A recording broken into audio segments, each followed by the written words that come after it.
Welcome to my channel. আশা করি তোমরা সকলে ভালো আছো, সুস্থ আছো। আমিও অনেক ভালো আছি, সুস্থ আছি। নতুন একটা ব্লগের সাথে তোমাদের আবারও স্বাগত। তোমরা থাম্বনেল বা ইন্ট্রো দেখে হয়তো বুঝতে পারছো আমরা কোথায় গিয়েছিলাম। হ্যাঁ, আমরা গিয়েছিলাম কাশ্মীরের শঙ্খচারিয়া মন্দির। এই ভিডিওটা দিতে অনেকটাই লেট হয়ে গেছে, কারণ আমি বাড়ি চলে এসেছি। সেই ব্লগটাও তোমাদের দেওয়া হয়নি।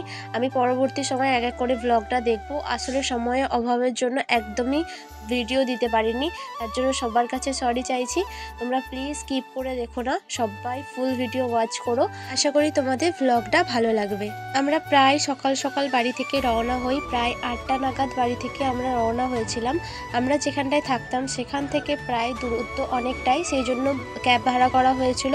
আর আমাদের ক্যাবটা চলেও এসেছে, দেখতেই পেয়েছো। আর ক্যাবে উঠে পড়েছি। এখান থেকে শঙ্খচারিয়া মন্দিরের দূরত্ব হলো প্রায় আধা ঘন্টার মতো। সকালে উঠে ওই দিন তো তবু রোদ বেরিয়েছিল, কিন্তু অন্য দিন প্রচুর কুয়াশা থাকে আর প্রচণ্ড ঠান্ডা থাকে। এর আগে আমি একবার শঙ্খচারিয়া মন্দির গিয়েছিলাম, সেই ভিডিওটাও আমি তোমাদের সাথে শেয়ার করেছি। আর এটা ছিল কাশ্মীর থেকে বাড়ি আসার আগের দিনের ভিডিও। আর ওই দিনই আমরা আবার শঙ্খচারিয়া মন্দির গিয়েছিলাম, তাই তোমাদের সাথে ব্লগটা শেয়ার করছি। আর যেতে যেতে দেখো ডাল লেকটা পরে, শঙ্খচারিয়া মন্দির যেতে যেতে সত্যি ডাল লেকটা যতবারই দেখি সত্যি অপূর্ব লাগে, জাস্ট অসাধারণ ভিউ। তো চলো তোমরা চারিপাশের ভিউটা একটু দেখতে থাকো।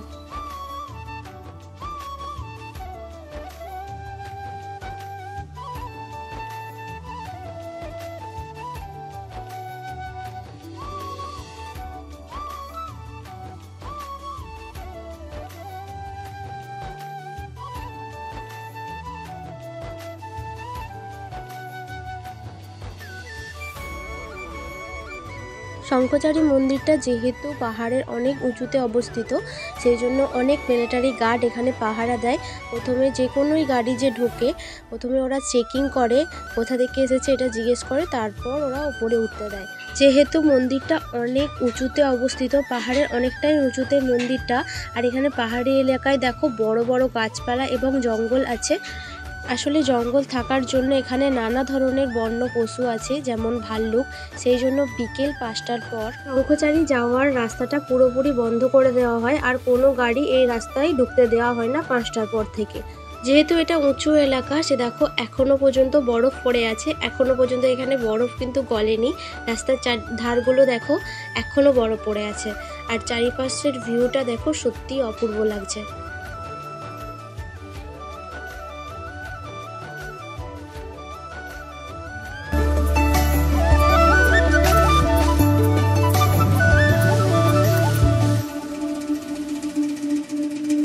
আমরা শঙ্খচারিয়া মন্দিরের কাছাকাছি চলে এসেছি। আর ওপরের দিকে গাড়ি যাবে না, এবার আমাদের হাঁটার পালা। এখান থেকে আমরা হাঁটতে শুরু করি। এরপর এখানে আর একটা চেকিং হয়, যেখানে চেকিং করার পর তারপর শঙ্খচারিয়া মন্দিরের ওপর ওরা উঠতে দেয়। দেখো এখানে আমরা চেকিং করার পর এরপর আমরা এই সিঁড়ি দিয়ে উঠতে থাকি। প্রায় অনেকটা সিঁড়ি ভেঙে উপরে উঠতে হবে, কারণ আরও অনেক উঁচুতে মন্দিরটা। প্রায় তো 500খানা সিঁড়ি তো আছেই। তো চলো তোমরা ভিডিওটা দেখতে থাকো।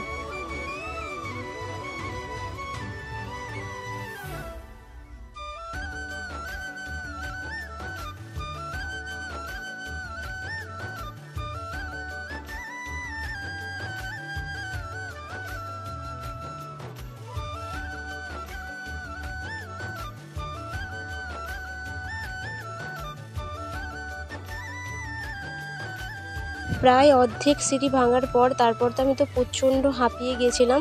আমি একটু রেস্ট করে তারপর আবার সিঁড়ি ভাঙতে শুরু করি, কারণ অনেকগুলো সিঁড়ি ছিল আর প্রচুর খাড়াই ছিল। নামতে অতটা অসুবিধা হবে না, উঠতেই বেশি একটু অসুবিধা হয়। আর দেখো ফাইনালি আমরা মন্দিরে এসে পৌঁছে গেছি। ওই দেখো ওই যে ওইটা হলো শঙ্খচারিয়া মন্দির। অনেক উঁচুতে মন্দিরটা, আর সত্যিই খুব সুন্দর।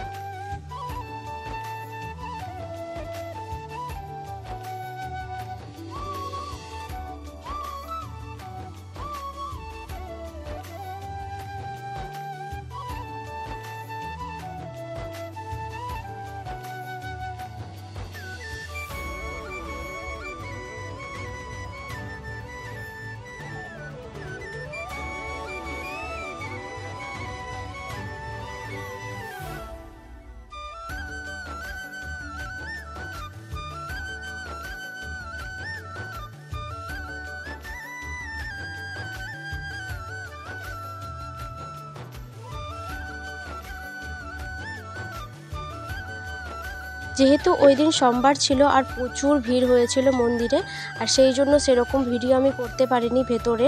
যতটা পারলাম তোমাদের দেখানোর চেষ্টা করলাম আর মহাদেবকে দেখালাম। আর ভিতরে ভিডিও করা অ্যালাউ ছিল না সেরকম, তাই অল্প করে তোমাদেরকে একটু দেখিয়েছি। আর বাইরের চারিপাশের ভিউটা তোমরা একটু দেখো, অবশ্যই তোমাদের ভালো লাগবে। চারিপাশের ভিউটা সত্যিই অপূর্ব।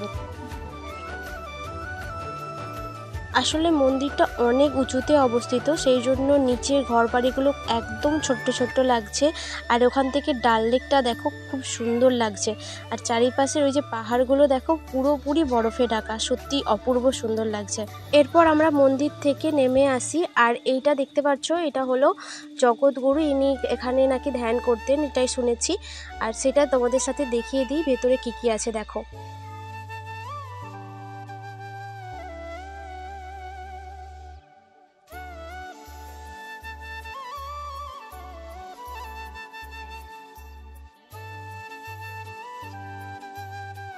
ভেতরে যেই ফটোটা তোমরা দেখতে পেলে, উনি হলেন জগৎগুরু। আর মন্দিরের চারিপাশটা তোমাদের একটু দেখিয়ে দিই।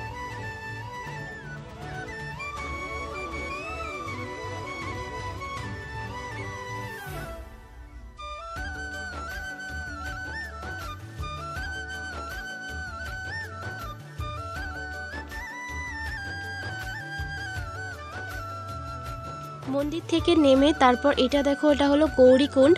আর গৌরীকুণ্ডে কি আছে চলো তোমরা দেখতে থাকো।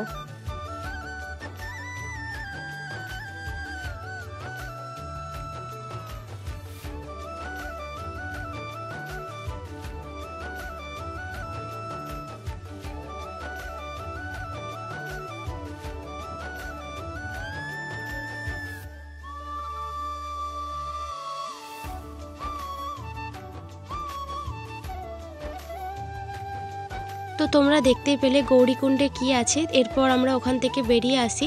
সিঁড়ি দিয়ে যতটা উঠতে কষ্ট হয়েছিল, নামতে একদমই কষ্ট হয়নি। ওপর থেকে নিচ পর্যন্ত দেখো, ভিউটা অসাধারণ লাগছে।